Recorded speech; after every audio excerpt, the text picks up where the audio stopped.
Morning, everybody. We'll get started here. I'm Deputy Chief Darren Durko of the Community Policing Bureau, and I have with me Inspector Kurt Martin from the Information Management and Compliance Branch. We are pleased to announce the Edmonton Police Service is moving towards a service-wide implementation of body-worn cameras. In a phased approach, which began on September 3rd, a total of 280 EPS officers will be issued cameras in units with high levels of public interaction. This includes patrol, traffic enforcement, and some specialized units. EPS initiated a body-worn camera trial in July of 2023 with officers in the areas of high-risk encampment teams, healthy streets operations, transit, and community safety teams. Remaining public-facing areas will receive cameras based on resources and implementation timeline. Implementing body-worn cameras was mandated by the Alberta government in March of 2023, and this is our first step towards achieving that goal.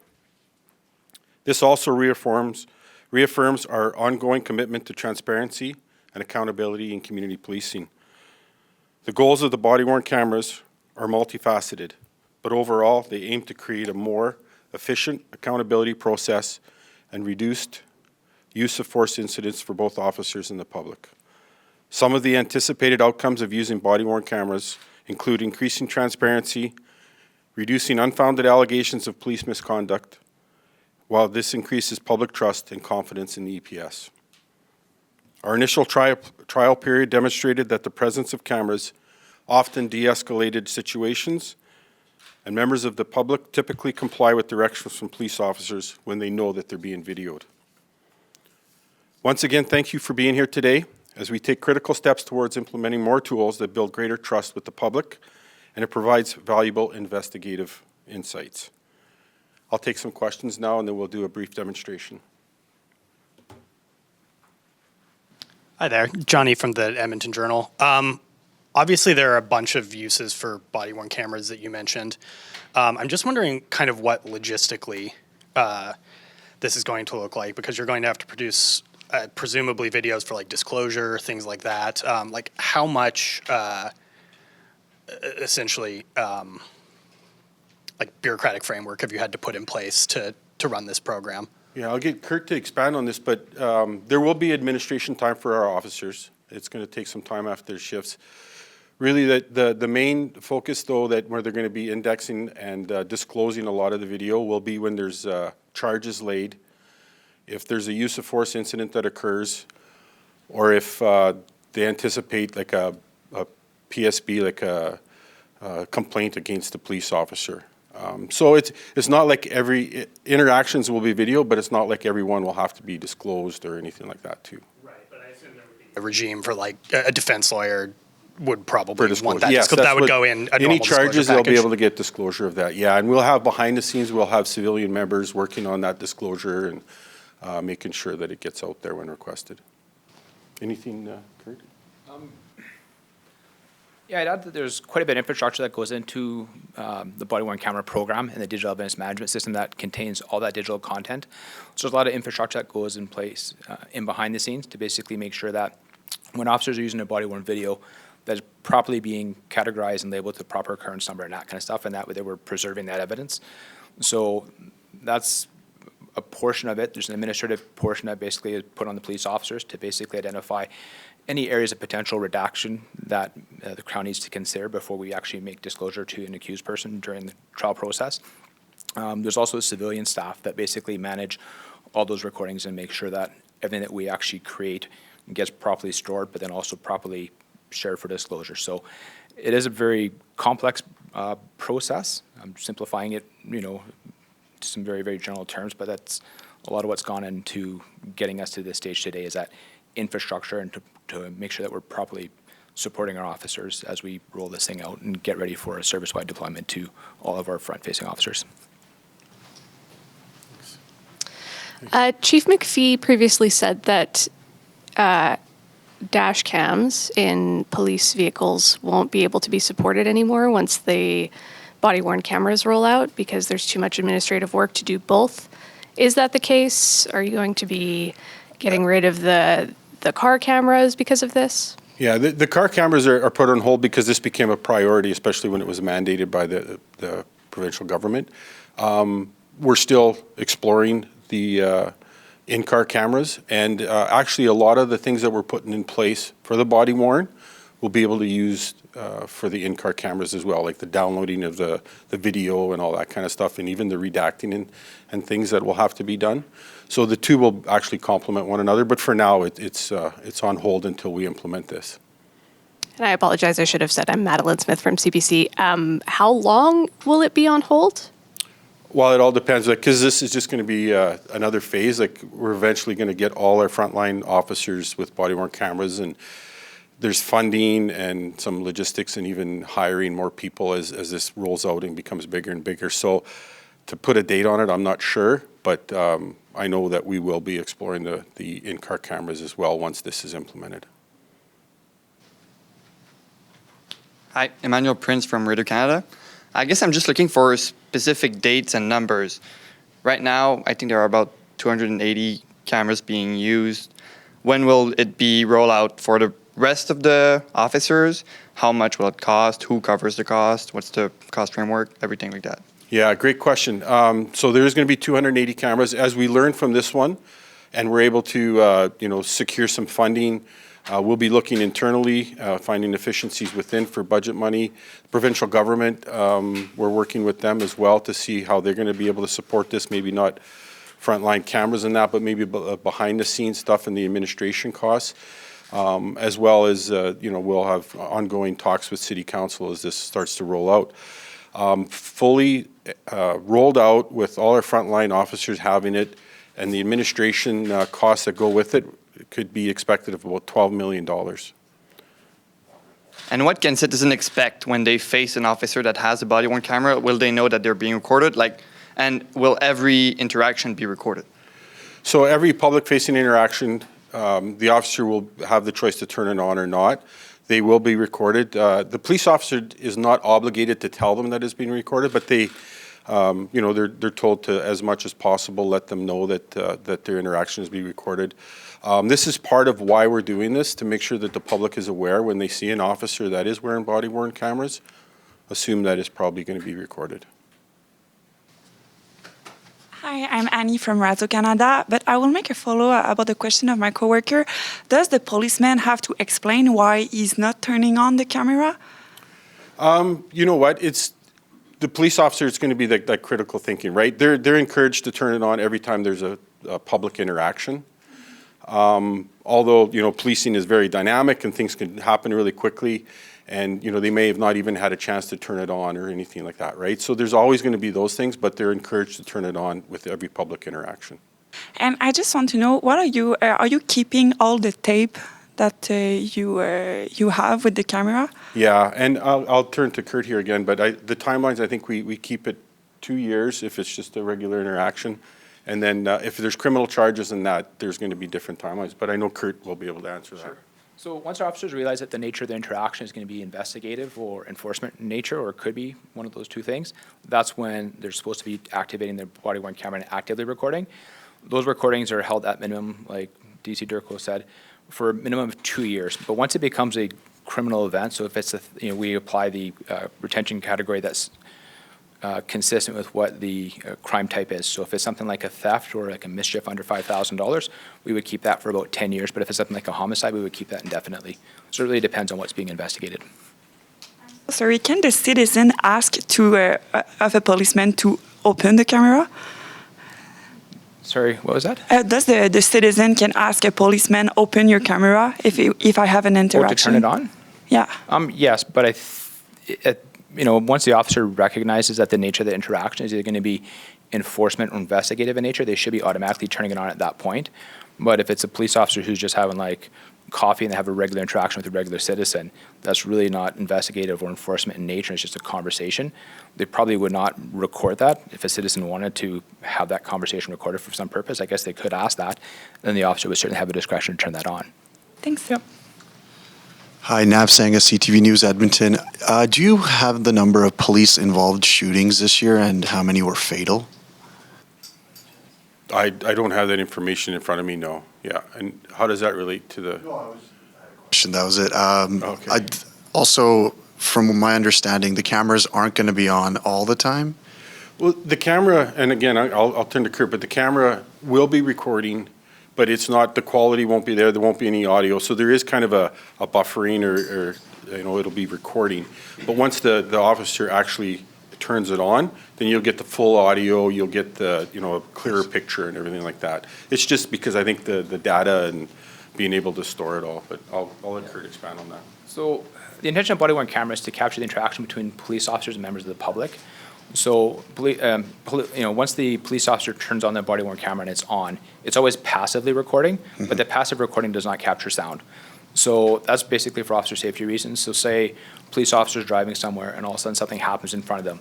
They don't have an opportunity to react and turn on their body-worn camera and do the physical motion of turning it on, or maybe just because of the stressful situation, maybe they're not able to do that, or an officer gets hurt. So now we have the ability to actually physically download that content. It won't have any sound, but it's passively recording. So what'll happen is, with all of our body-worn video footage that we do capture, once the officer recognizes that that interaction is going to be investigative or enforcement in nature, they will basically start actively recording. Once that active recording takes place, goes back about 30 seconds of buffer where you don't have any sound, and all of a sudden the sound will come on, and then you hear what the sound from the point that the officer turned on the body-worn camera. But we're not storing the entire content of an officer's day.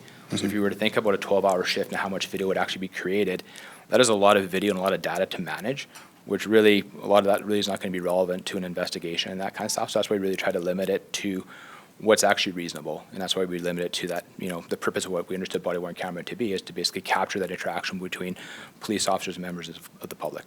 Is that consistent with other jurisdictions that use police? Yeah, okay. Yes, I think just if you think about just how much storage there would be, if you're going to create body-worn video, you have to tag that and associate that to an occurrence number so you can put it into, for lack of a better term, a bucket so it can be stored. So to store all that without any sort of context would be quite difficult. So that's why we really kind of limit it, and to when we can identify what that body-worn video footage is going to be related to. So if it's an aggravated assault or an assault, there'll be an occurrence number. It's going to go into that container and be held there until it's required. Darcy Rob, Jan City News. You kind of just touched on this, I think, but you said that officers have the choice to record, but then you mentioned that the cameras are always passively recording. Yeah. What happens if, say theoretically something bad happens? What happens if an officer either forgets to record or chooses not to? So you folks still have that video if it's not Yeah, so recording. That passive recording will be there without the audio, and it won't be the same quality. It also gets rewritten, it overwrites. There's every 18 hours. 18 hours. Of that video. So if the officer recognizes that they didn't have the opportunity to turn it on, then they can make a request. There's a physical download process to grab that 18 hours. Yeah.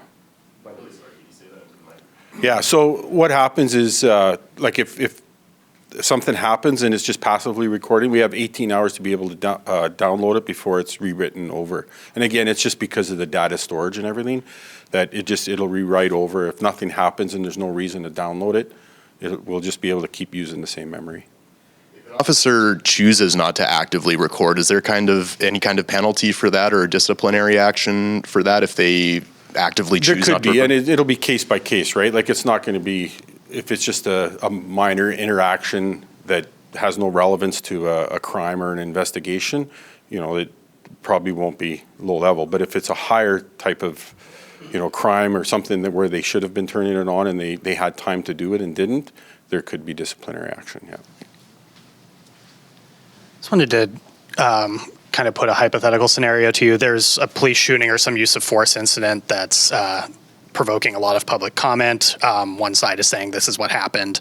Say ACERT is involved. Would you release the video prior to ACERT doing anything, or would you, what is kind of the protocol for a scenario like that? So if there is a 46-1 notification where ACERT's involved, they would have to give us permission before any video is released. We wouldn't release just because of keep the integrity of the investigation, and that'll always come into play, right? If by releasing the video is going to jeopardize the investigation in any way, we probably won't release it. If there's a ACERT investigation ongoing, we would have to make sure that they approve any release of video and what that looks like. Okay. Would ACERT have the ability to on its own release? I know ACERT will sometimes release photos of evidence taken from a scene or something like that, would ACERT have the ability to do that Yeah, so unilaterally? the body-worn camera, if it captures that incident that ACERT's investigating, that'll now be their evidence for the investigation. They control that evidence, and they'll be able to decide what they can or can't release. And sorry, if in a circumstance maybe where ACERT isn't involved, would there be a protocol for when you would release? Obviously, some and controversial interaction, would EPS have the ability then to say, like, look, this is what happened from the body-worn camera side of things? Right, and we are talking about that and what that's going to look like. Again, the integrity and investigation is always going to play a role in that. And then as we, decide to release it, it'll be in the public interest, and, why are we releasing it, and that kind of thing as well. Thank you. Hi there, it's Kabi Bayutharan Global. I know in this rollout with the 280 officers, are you able to elaborate in terms of the specific divisions that these cameras are being deployed to for this rollout and why we picked those specific divisions? Yeah, there'll be 3 patrol branches, Southwest, Northeast, and West Division. And there'll be 2 squads in each of those branches that'll have it. And then there's other areas, like our gang suppression team will have it, traffic section, just because we picked areas that have a lot of public interaction. And then we also wanted to kind of cross-section it across the EPS, because as we start to roll it out, we're going to get a good perspective on how it's being used and how much it's being used and where the benefits are. The patrol divisions, obviously, they're front-facing. Why we picked 2 squads in each of those branches is because of the shifts they work. They'll always be opposites, so then that way we'll have cameras out on just about every day. And then I guess my next question is, I guess in terms of the maintenance, I don't know if that's the best word to put for these cameras. Are there specific steps that are in place to make sure that, let's say there's any sort of like technology failures when officers are out patrolling the areas, and if they're dealing with any sort of like confrontations, like how do we make sure that the cameras aren't designed to fail, I guess? That's Inspector Martin, he's been studying this. Yeah, with any technology, there's always the possibility that technology will fail. So basically, it's a computer device. So when things do fail, and they will fail, there's a process in place. So our officers would make a notation inside their notes that there's a malfunction with the body-worn video. They'll notify their supervisor. And then we have spare cameras at the divisions as well. So basically, it would just be a matter of going to their staff sergeant and basically switching out their defective camera for a replacement one. Yeah, it's important to know, as we're rolling this out, because it's a smaller group at this time too, we're going to have that support available to the officers all the time. So if they're having any trouble with the cameras and as they're using them and learning to use them, that IT support will be there for them. Is this a common way that other police agencies use body-worn cameras, in that the officer has to proactively turn it on when something is happening, or at least turn the audio on, I guess? It just seems like there's the potential for a lot of room for error if a situation is unfolding very quickly. The officers, maybe the first thing they're thinking about is not necessarily turning that on. That's So the is this a typical is this a practice? Okay. Yeah, it is the typical practice, and it really comes down to, again, like if they were to record their full day of everything that was going on, there is a lot of data and information there that is really useless. And you got to remember, even as they're going back and watching the video on certain cases, it's going to be a lot longer administratively to be able to deal with all that. It's just so hard, right? So that's why we're going to be holding them accountable to make sure they turn it on, use it the way it's intended to be used. And then if it's not being used that way, then that's obviously when we're going to have to step in, and if there's any disciplinary or re-education and training and that kind of thing. And I'm sorry to keep pressing on this, but I just want to make sure I understand. So with the car cameras, are they on hold only in the divisions and the services that are getting the body-worn cameras? And is that going to be a practice as this rolls out more widely, that's going to be put on hold for a while and then? Yeah, it's really just unable to be able to roll them out both at the same time. We just don't have the funding and the resources to be able to do that. So priority is given right now to the body-worn. And any work that we've done up until this point on the in-car is we still have that, and we'll just continue that on once this is implemented and fully funded. Okay, so there aren't car cameras currently No. for the I don't officers believe that we are have any getting? operational right now, in-car videos. There's none operational at this time, and there's some conversation about having a proof of concept to basically test what that technology will look like when we implement it. The infrastructure that we put in place to basically support body-worn camera, like the boss said, will actually support in-car video in a future state, but we're just not there. We just don't have the resources to do both at the same time. Okay, so there currently aren't cameras within EPS vehicles that record. Okay, Not sorry. as far as I know. That was my mistake. Thank you. Sorry, this should be a pretty easy one. What brand are the cameras? Is it Axon or? Yeah, it's Axon. Okay. Yeah. We can do a demonstration here right away, too. We'll take I have a another last question, maybe. Okay. You mentioned it in your opening remarks, the goals of that program, increase public's confidence into EPS, reduce police misconduct, and it's common sense, but do you have like data that proves that having body-worn cameras actually does that? Yeah, and even just in the last while since we've implemented some of the cameras already, we're finding that it de-escalates a lot of situations. That public interaction with the police and when the public knows or that subject knows that they're being videoed, it just de-escalates the situation quite often. And that is a huge benefit for us. And then the transparency piece. Quite often when video is taken by the public, it only gives a small fraction of the occurrence or the confrontation that's occurred between the police officer and the subject. This is going to give us the fulsome picture, right? Like, and it still has limitations. It's not going to be the answer to everything, but it's going to give us the audio. It's going to give us all the information that led up to that confrontation or what happened. So I think it's going to be a really good tool. I'm quite excited about implementing it. In your implementation of this program, did you consult with other police services in the country or elsewhere that have implemented these things? Who, what, why?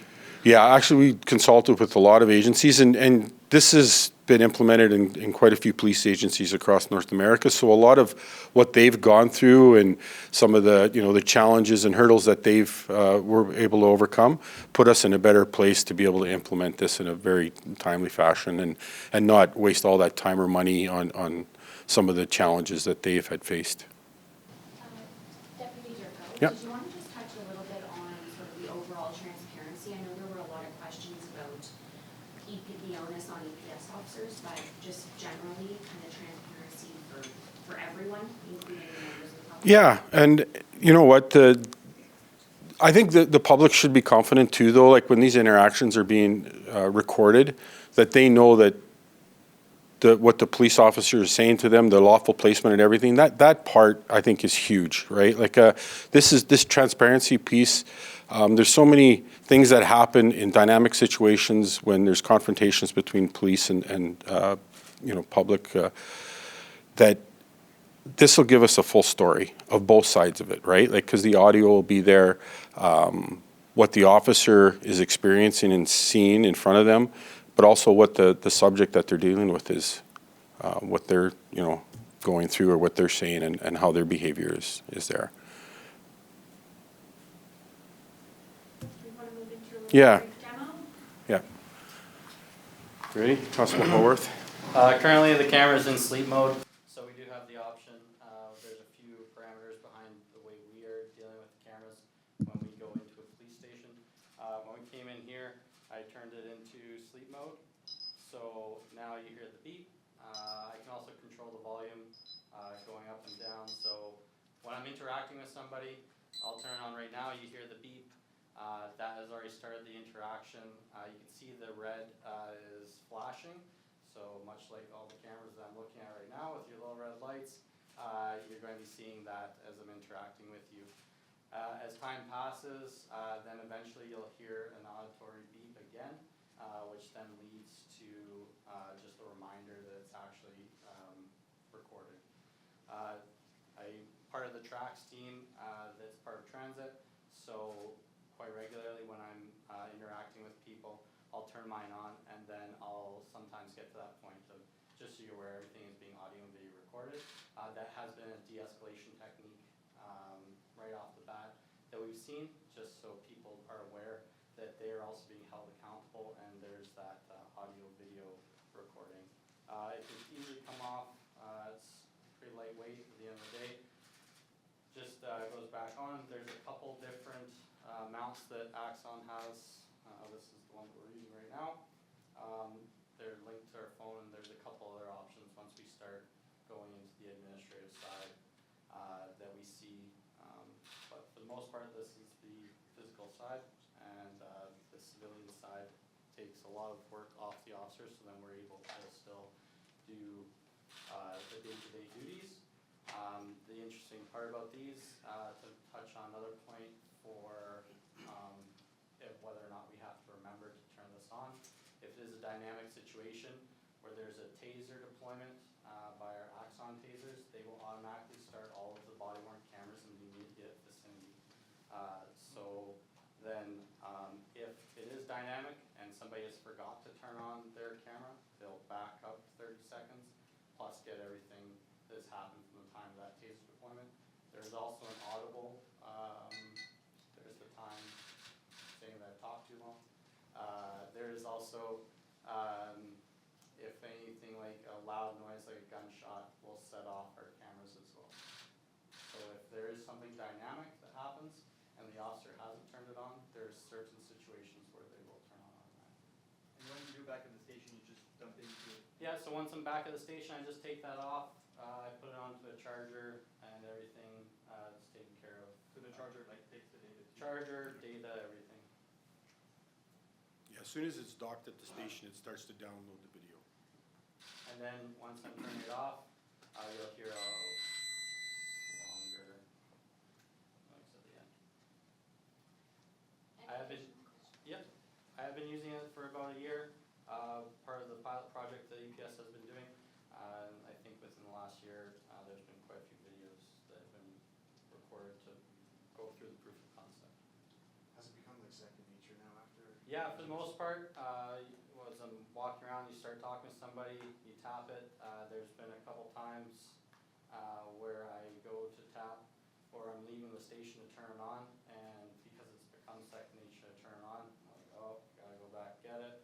Don't want to be caught without it now, because that's almost a safety blanket for me as well, because it shows the interactions that I'm having with everybody, and not necessarily that 30-second clip that gets posted.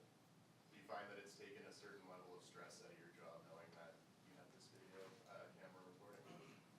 Well, that's a daily thing, so yeah, relative, depending on how the day's going.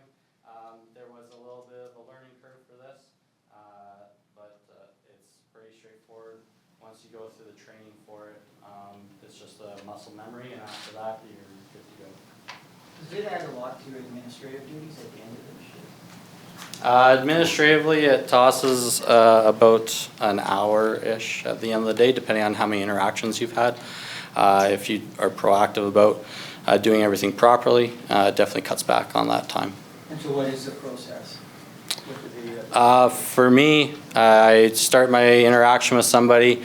Then at the end of the interaction, every event that we have within Edmonton Police has a file associated to it. I then open my phone, which is linked to the camera. You put in the event number, the type of event, and then that's automatically saved onto the camera. So then if, when I get back to the station, if it's something that's investigative or somebody that might have to go to jail for whatever reason, that's the video that once it's ready online, I go through it, I redact anything that I believe is a FOIP issue. Then it goes through a whole administrative channel for them to all do it properly, because it's only so police proof up to a certain point. You need a few people doing checks after that. So there's a little bit of extra work involved, but nothing that they don't show you, and just like all the other training that we have to take part of throughout the year. But you don't make a decision at the end of shift to delete or? Oh no, I can't delete any videos. If I was doing that, I feel like somebody would be, yeah. Have you noticed that interactions are differently with the public, or with the public when you turn it on? Is there... Some of them are curious about it. There's very few cameras that were around the city for the last year. So the interactions overall are very positive. I can say there's a very minute number of interactions that I've had where someone's freaked out about it. There's obviously interactions too that are very sensitive, so it would be officer discretion to then explain why you're turning off your camera and go from there. Can you pull it off and just demo